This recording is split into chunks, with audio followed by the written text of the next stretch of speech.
Hi, Josh Willis again with Resist. Wanted to go over one more thing on the machine, and that's changing one of the most wearable parts on the machine. You're going to find that the part that's going to wear the most is the brushes and the elbow. Now, when the brushes wear, you may change them, you may not. They're just going to get loaded up with sand and end up running along the stone. Not real important, but when this part wears out, you're going to know, because it's going to shoot sand right out the center of that elbow. It's not a complicated part to change, but it is a part that you cannot avoid.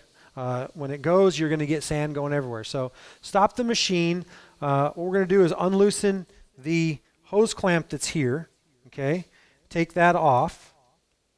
And then from there, all we're going to do is simply unscrew this elbow.